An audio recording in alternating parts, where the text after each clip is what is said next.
Hello दोस्तों, हमारे YouTube channel Gautam की पाठशाला में आप सभी का स्वागत है। आज की वीडियो हम पढ़ेंगे चैप्टर नंबर 4। ठीक है, क्लास 10th का चैप्टर नंबर 4। ठीक है, हम चैप्टर नंबर 4 का क्या नाम है? द्विघात समीकरण। क्या? द्विघात समीकरण। द्विघात समीकरण का हम परिचय पढ़ेंगे। क्या परिचय? इंट्रोडक्शन। इस इंट्रोडक्शन में क्या क्या पढ़ना है हमें? देखिए, हमें पढ़ना है द्विघात समीकरण क्या होता है। ठीक है, द्विघात समीकरण का मूल रूप क्या होता है। ठीक, और द्विघात समीकरण करने की विधि। ठीक है, इसमें दो विधि होती हैं, एक होती है गुणनखंड विधि, एक होती है द्विघातीय विधि। ठीक है दोस्तों, तो आइए हम इस वीडियो को शुरू करते हैं। पहला टॉपिक हमारा क्या है? द्विघात समीकरण। तो दोस्तों आइए हम द्विघात समीकरण समझते हैं। ठीक है, द्विघात समीकरण हमारा क्या है? हेडिंग। ठीक, टॉपिक क्या हमारा? द्विघात समीकरण। द्विघात समीकरण होता क्या है पहले इसे समझेंगे। ठीक है, जो है हमारा समीकरण ना, वो उसके नाम से ही पता चल जाता है कि ये कैसा समीकरण होगा। ठीक है, कैसे? आइए देखिए, जैसे ये लिखा है द्विघात समीकरण। ये द्वि मतलब दो, घात मतलब पावर होती है। ठीक है, घात मतलब पावर। तो क्या हो गया? पावर जो कितनी होनी चाहिए? 2 होगी। ठीक है, क्या होगी? अधिकतम घात 2 होगी उसकी। वो क्या कहलाएगा? द्विघात समीकरण। ठीक है दोस्तों, कैसे? आइए, जैसे कि एक हम कोई एग्जांपल ले लेते हैं। जैसे हो गया x square plus x plus 2 equal to 0। ठीक है, ये देखिए, ये हमारा चर है। इसकी अधिकतम घात कितनी है? 1 है, और इसकी अधिकतम घात 2 है। तो इन दोनों में सबसे बड़ी घात क्या है? ये वाली ना। अधिकतम इन पूरे समीकरण में सबसे बड़ी घात कौन सी है? ये इसका। ठीक है, कितना है? x के पावर 2। तो ये क्या हमारा हो गया? द्विघात समीकरण हो गया कि नहीं? हाँ, हो गया है द्विघात समीकरण। तो इसी तरह हम जब लिखेंगे इसे, तो लिखेंगे, पहले से इरेज करें, लिखेंगे ऐसा समीकरण। ठीक है, समझ में आ गया? ऐसा समीकरण जिसमें चर की अधिकतम घात सबसे बड़ी घात कितनी होगी? 2 होगी, वो क्या कहलाएगा? द्विघात समीकरण कहलाएगा। ठीक है दोस्तों, अब जैसे कि फॉर एग्जांपल देख लेते हैं। अब हम देखिए एग्जांपल जैसे आ गया 2x square plus 4x plus 8 equal to 0। ये क्या होगा? देखिए, ये हमारा सबसे, इस पूरे समीकरण में सबसे बड़ी घात किसकी है? एक्स स्क्वायर की, है कि नहीं? अधिकतम घात कितनी हो गई? 2। कितना हो गया? 2। ठीक है, और ये जो हमारा समीकरण क्या कहता है? जो द्विघात समीकरण क्या बताता है कि अगर ऐसा समीकरण जिसमें चर की अधिकतम घात या सबसे बड़ी घात कितनी होगी? 2 होगी। क्या? 2 होगी, वो क्या कहलाएगी? द्विघात समीकरण कहलाएगी ना। तो ये क्या हो गया? हमारा जो पहला जो टॉपिक था ये खत्म हो गया। तो दोस्तों आपको द्विघात समीकरण समझ में आ गया होगा। ठीक है, अब हम करेंगे द्विघात समीकरण का मूल रूप। ठीक है, मूल रूप का मतलब कि जो इसका जो रूप होता है, ठीक है, कैसा होता है। ठीक है, समीकरण तो हमारा यही दिया है। ठीक है, तो जो मूल रूप द्विघात का क्या होता है, तो देखिए हमने पहले से उसे लिख लिया था। ठीक है, क्या है? A X square plus B X plus C equal to 0। ये हमारा इसका मूल रूप है। आप इस जो ए और बी और ये सी है, ये क्या है? वास्तविक संख्या। वास्तविक संख्या क्या है? ए बी सी क्या है? वास्तविक संख्या इसमें। और जो एक्स है और एक्स स्क्वायर और ये एक्स, ये क्या है? हमारे चर। क्या? चर है। ठीक है दोस्तों, अब देखिए, अब चाहे मान लीजिए हमारे पास ये समीकरण दिया है, अब बाई चांस सबसे पूछ दे आप ए बी सी का मान निकालिए, तो आप इस पे रख के कंपेयर कर सकते हैं। ठीक है, ए बी का मान निकाल सकते हैं। ठीक है, तो दूसरा क्या था? द्विघात समीकरण का मूल रूप। अब देखिए, जो तीसरा टॉपिक है वो है द्विघात समीकरण करने की विधि। ठीक है, इसमें दो विधि होती हैं, एक होती है गुणनखंड विधि, ठीक है, दूसरी होती है द्विघाती विधि। जो गुणनखंड विधि है आप पढ़ चुके हैं। अब हम पढ़ेंगे गुणनखंड विधि और द्विघाती विधि। पहले हम देखेंगे गुणनखंड विधि क्या है। ठीक है, तो आइए हम अब इसे इरेज करते हैं, अब पढ़ेंगे गुणनखंड विधि। तो दोस्तों आइए हम गुणनखंड विधि करते हैं। ठीक है, गुणनखंड विधि में क्या करेंगे? पहले कोई एक, आप गुणनखंड विधि तो वैसे पहले से पढ़ चुके हैं। ठीक है, तो हम इसे समझा देते हैं एक बार फिर से। ठीक है, एग्जांपल सभी क्या लेंगे? लिखेंगे 2x स्क्वायर, ठीक है, प्लस 6x प्लस 4, ठीक है, इक्वल टू 0। क्या हो गया, 2x² plus 6x plus 4 equal to 0। ठीक है, ये हमारा द्विघात समीकरण निकल के हमने बना लिया। ठीक है, एक एग्जांपल पे ले लिया। अब इसे हम सॉल्व करेंगे कैसे, ठीक है। तो देखिए, जो सबसे पहले काम क्या होता है, जो x² का गुणांक होता है कितना है, 2 है ना, इस 2 का गुणा, ठीक है, अचर संख्या में होती है। किसमें, अचर संख्या में। तो अचर संख्या कितना है, 4। तो 4 दूना कितना हो जाएगा, 8। कितना, 8 हो जाएगा। 8 हो जाएगा कि नहीं। अब देखिए, जब इसे हम करेंगे तो लिखेंगे यहाँ पे 2x² प्लस, अब ये ब्रैकेट छोड़ देंगे, इसे भरेंगे नहीं, ठीक है। तो ये जो x है यहाँ पे लिखेंगे प्लस। अब देखिए, गुणा करने पे तो 4 मतलब गुणा करने पे 8 आया है, पर हम यहाँ लिखेंगे 8 नहीं, क्या यहाँ पे 8 नहीं लिखेंगे, यहाँ पे क्या लिखेंगे, 4। ये 4 ही लिखेंगे, इक्वल टू 0 हो गया। ठीक है, तो अब देखिए, तो अब इसका हम क्या करेंगे, एलसीएम लेंगे। 2 चौक को 8, 2 दूना 4, 2 एकम 2। ठीक है, तो देखिए 2 दूना 4 दूना 8 हो गया। गुणा करने पे 8 है कि नहीं। अब यहाँ पे देखिए लिखा है 6x 6x है कि नहीं यहाँ पे। तो देखिए, गुणा करने पे कितना आना चाहिए, 8, और जोड़ने पे कितना आना चाहिए, 6। कितना, 6। अभी मान लीजिए एक माइनस होता, यहाँ पे माइनस होता, तो ना तब आप कहते हैं जोड़ने या घटाने पे कितना है, 6 है, पर यहाँ पे प्लस है, तो क्या होगा, प्लस आने जोड़ने पे कितना है, सिर्फ 6 आए। तो देखिए 4 दूना 8, इसे 4 ले लेंगे, 4 2 दूना 4 हो गया। तो ये इसमें इस 4 का 2 से जब गुणा करेंगे तो 4 दूना 8 हो जाएगा, और इसी में 4 ऐड कर दिए, 4 प्लस 2 4 2 6 हो गया। तो 6x आ जाए कि नहीं। तो देखिए, अब देखिए हम क्या करेंगे, 2x² प्लस, अब इस 4 प्लस 2 जो ब्रैकेट के बाहर x है, इस x का गुणा इन दोनों में होगा, तो क्या हो जाएगा, 4x plus 2x plus 4 equal to 0। ठीक है, अब क्या करेंगे, अब हम 2 का जोड़ा बना लेंगे। ठीक है, जोड़ा बन गया ना। तो अब देखते हैं कॉमन क्या मिल रहा है, क्या कॉमन क्या मिल रहा है। तो देखिए इन दोनों, देखिए कॉमन क्या मिल रहा है, इसमें 2 कॉमन है, इसमें भी और इसमें भी, और x भी कॉमन है कि नहीं। तो लिखेंगे यहाँ पे 2x कॉमन लेंगे, तो अंदर क्या बचेगा, यहाँ पे बचेगा x, बचेगा कैसे, देखिए ये जो 2x² है, इसमें हम 2x से क्या कर देंगे, गुणा भाग दे देंगे। तो एक x से x कट खत्म, 2 से 2 खत्म, तो क्या बचा, x बचा। ठीक है, अब देखिए प्लस, अब क्या बचेगा, अब इसमें बचेगा 2, कैसे, x से x कट गया, 2 एक कम 2 2 दूना 4, 2 बचा। अब इसी तरह यहाँ पे, अब यहाँ पे देखिए बीच में चिन्ह क्या, प्लस का लगेगा, इसका चिन्ह। ठीक है, अब इन दोनों में क्या कॉमन मिल रहा है, इन दोनों में 2 कॉमन है। ठीक है, तो यहाँ पे क्या ले लेंगे, 2। ठीक है, जब 2 कॉमन हो जाएगा तो 2 से 2 कट जाएगा, तो अंदर क्या बच जाएगा, x। ठीक है, तो ये प्लस, फिर 2 दूना 4, कितना आ गया, इक्वल टू 0। तो अब देखिए,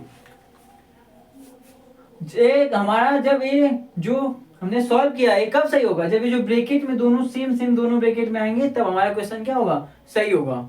ठीक है दोस्तों, तो ये देखिए अब हमारा क्या बन गया, आंसर क्या है, 2x प्लस 2 एक ब्रैकेट में, और दूसरे में x प्लस 2, ये हमारा आंसर आया निकल के।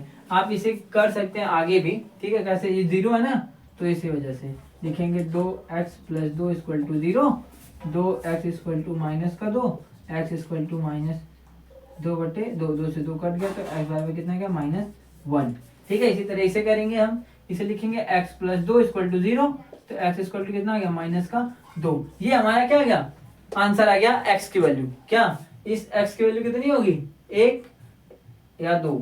ठीक है, 2 वैल्यू निकल के आई है, एक का आया है -1, एक का आया है -2। ठीक है, तो दोस्तों ये आपको गुणनखंड विधि समझ में आ गया होगा। ठीक है, अब हम करेंगे द्विघातीय विधि। ठीक है, द्विघातीय विधि अब सॉल्व करेंगे। तो आइए हम द्विघातीय विधि सॉल्व करते हैं। तो दोस्तों आइए हम द्विघातीय विधि को समझते हैं। ठीक है, द्विघातीय विधि में कुछ फॉर्मूले होते हैं। ठीक है, जो हम स्टेप बाय स्टेप बताएंगे आपको। सबसे पहला फॉर्मूला क्या क्या होता है, ठीक, सबसे पहले जो फॉर्मूला लगता है इस पे वो होता है ax² plus bx plus c equal to 0, जिसे हम द्विघात समीकरण का व्यापक समीकरण भी बोलते हैं। ठीक है, क्या व्यापक समीकरण, क्यों क्यों बोलते हैं, क्योंकि जब हमारा जो व्यापक समीकरण जब लिखा होगा, ठीक है, तो उसमें हम जब a b c का मान निकाल लेंगे तो उसके बाद एक समीकरण होता है, ठीक है, जिसे हम विभेदक, ठीक, विभेदक d, जिसे हम d से प्रदर्शित करते हैं, तो क्या होता है वो b² माइनस 4ac, क्या 4ac, जो d बराबर क्या होता है b² माइनस 4ac, ठीक है। क्यों, देखिए जब हम समीकरण इस पे रख के व्यापक समीकरण निकाल लेंगे, ठीक है, तो हम इसी पे रख देंगे b की वैल्यू जो भी होगा, यही ना, b फिर a फिर c, ठीक है दोस्तों। फिर उसके बाद क्या करेंगे, देखिए, तो इसके जैसे कि मान लीजिए d बराबर, अगर d की वैल्यू 0 से बड़ा है तब क्या होगा, ठीक, तो लिखेंगे नंबर 1 यहाँ पे लिखेंगे, अगर d का मान 0 से बड़ा है तो वास्तविक मूल क्या होगा, तो इसके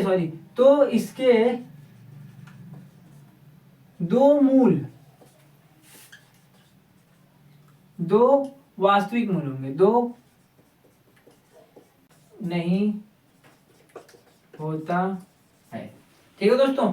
क्या, जब d की वैल्यू, ठीक है, 0 से क्या होगी, बड़ी होगी, तो क्या होगा, तो उसका जो मान तब उसके दो मान निकलेंगे, उसके दो हल निकलेंगे और दोनों अलग अलग, ठीक है। अगर d की वैल्यू 0 के बराबर होगी तो क्या होगा, तब मान दोनों का बराबर होगी, तो x की वैल्यू जो निकल के आएगी वो दोनों बराबर होगी। और जो तीसरा है d बराबर, अगर 0 बड़ा है किससे, d से, तो क्या होगा, तो उसका कोई हल नहीं होगा, तो हम उसे डी तक करके यहीं पे खत्म, काम उनका वहीं पे काम खत्म कर देंगे, वो आगे नहीं बढ़ेंगे, तब उस क्वेश्चन में इस फॉर्मूले का यूज नहीं होगा, ठीक है दोस्तों। तो आपको ये समझ में आ गया होगा तीनों टॉपिक्स, ठीक है दोस्तों। आइए हम इसका एक क्वेश्चन सॉल्व कर लेते हैं इसी तरीके से, ठीक है। तो आइए, तो दोस्तों आइए हम इसे अब एक एग्जांपल से सॉल्व करते हैं। देखिए हमारा जो क्या 2x² plus 6x plus 4 equal to 0 है, ठीक है, तो हम इसे द्विघाती विधि से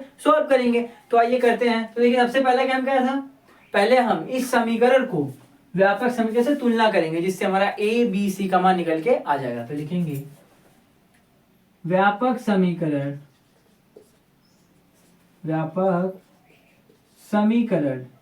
ax² plus bx plus c equal to 0 से तुलना करने पर, ठीक है, जब व्यापक समीकरण से तुलना करेंगे तो क्या होगा, तो देखिए हो जाएगा 2x² प्लस 6x प्लस 4। हमें इससे क्या करना है, कंपेयर करना है। तो देखिए a बराबर क्या आ गया, a² है, ये 2x², तो इसका ये हो गया, तो a की वैल्यू कितनी आ गई 2। अब b बराबर क्या है, प्लस का 6, अभी यही माइनस होता तो माइनस का 6 हो जाता ना, लिखेंगे यहाँ पे 6। और c बराबर क्या आ गया 4। तो देखिए हमें a b c का मान निकल गया। अब क्या कर लिखेंगे, विविक्तर d, तो लिखेंगे d बराबर, लिखेंगे अब d बराबर फॉर्मूला क्या है, b² माइनस 4ac, ठीक है।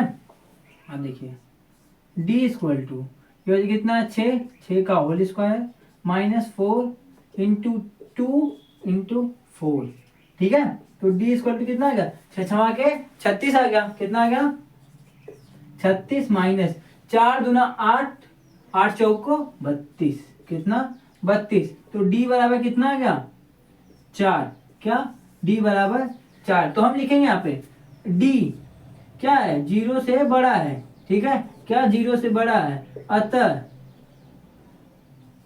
इसके या तो अतः इस समीकरण के वास्तविक दो मूल निकलेंगे, या लिखेंगे अतः इसके दो हल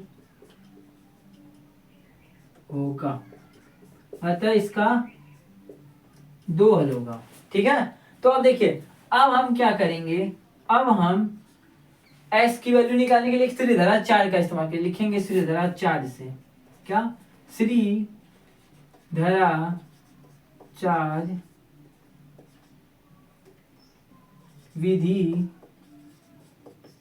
से, जो श्रीधरा चार्ज का सूत्र होता है, ठीक है, इसे हम द्विघात समीकरण का सूत्र भी बोलते हैं। ठीक है, तो आप उसे भी लिख सकते हैं। ठीक है, तो देखिए तो x की वैल्यू क्या है, x इक्वल टू माइनस का b प्लस माइनस रूट में, ठीक, बी स्क्वायर माइनस 4ac बटे 2a। ठीक है, तो हमें x की वैल्यू चाहिए, तो ये माइनस का क्या है, b है ना, माइनस का b कितना है, हो जाएगा 6, ये हो जाएगा प्लस माइनस। ठीक है, अब देखिए ये b स्क्वायर है। ठीक है, अब देखिए पूरा ये इसके बराबर है कि नहीं, ब्रैकेट वाला, तो d की वैल्यू कितनी है, ये 4, तो यहाँ पे 4 लिख सकते हैं, हाँ 4 लिख देंगे। अब ये 2 इंटू ये कितना है, 2। ठीक है, तो x बराबर क्या आ गया, माइनस का 6 प्लस माइनस। ठीक, तो देखिए जब ये 4 है ना, तो ये क्या हो जाएगा, ये किसका वर्ग है, 2 का। ठीक, बटा 2 दूना 4। तो देखिए अब क्या करेंगे, यहाँ तक हो गया सबका, समझ में आया मैंने क्या किया। देखिए यहाँ पे मैंने समीकरण लिखने के बाद b की वैल्यू रख दी, ठीक, उसके बाद जो ब्रैकेट में, तो ये जो b स्क्वायर माइनस 4ac है वो किसके बराबर है, d के, तो d की वैल्यू कितनी है, ये 4, तो उस 4 को उठा के मैंने यहाँ पे रख दिया, तो 4 की वैल्यू, d की वैल्यू कितनी थी, 4। अब यहाँ पे 4 किसका वर्ग है, 2 का, तो 2 मैंने लिख दिया। अब देखिए अब इसके बाद देखिए यहाँ पे प्लस माइनस है ना, तो लिखेंगे यहाँ पे एक बार लिखेंगे एक बार प्लस लेने पे, क्या, प्लस लेने पर, प्लस लेंगे तो x बराबर ये माइनस का 6 है, तो ये जाएगा प्लस 2। ठीक है, बटा 4, तो x बराबर क्या आ गया, ये देखिए प्लस का 2 या माइनस का 6 है तो घटेगा, तो बड़े पद का चिन्ह, देखिए प्लस माइनस का माइनस और बड़े पद का चिन्ह, तो बड़ा पद कितना है, माइनस का, तो 6 में से 2 घटाएंगे कितना बचेगा, 4 बटे 4 से 4 खत्म, तो x की वैल्यू क्या आ गई, माइनस का 1। अब देखिए इसी तरह अब लिखेंगे दूसरे में माइनस लेने पे, क्या, माइनस लेने पर, जब हम माइनस लेंगे तो देखिए ये हो जाएगा x इक्वल टू माइनस का 6। अब देखिए ये हमने तो प्लस ले लिया, अब क्या हो जाएगा यहाँ पे माइनस का 2, ठीक है, बटा 4, तो x बराबर क्या आ गया, माइनस का प्लस और माइनस का चिन्ह लगाएंगे, तो देखिए माइनस माइनस का हो जाएगा प्लस, 6 2 8, और माइनस का हो जाएगा चिन्ह, बटा 4, 4 एकम 4, 4 दूना 8, तो x की वैल्यू कितने निकल के, माइनस का 2। तो दोस्तों देखिए आगे देखिए एक वैल्यू आई x बराबर माइनस का 1 और दूसरी आ गई x बराबर माइनस का 2। तो देखिए जब हमने इसे सॉल्व किया, ठीक है, तो मैंने पहले जब इसको बताया था कि देखिए जब i का मान 0 से बड़ा होगा तो उसके दो मान निकल के आएंगे ना, तो 2 मान निकल के आ गए, लेकिन वो अलग अलग होंगे, भिन्न भिन्न होंगे। तो देखिए एक आया माइनस का 1 और एक आया माइनस का 2। तो दोस्तों ऐसे ही अब बाकी क्वेश्चन इस प्रश्नावली में लगेंगे, ठीक है। तो जो हमारा क्वेश्चन आपको ये सारे टॉपिक समझ में आ गए होंगे, ठीक है। तो अब हम अगले वीडियो में प्रश्नावली स्टार्ट करेंगे, ठीक है। तो दोस्तों आज के लिए सिर्फ इतना ही। अगर हमारा वीडियो आपको अच्छा लगा हो तो लाइक शेयर सब्सक्राइब करना ना भूलें।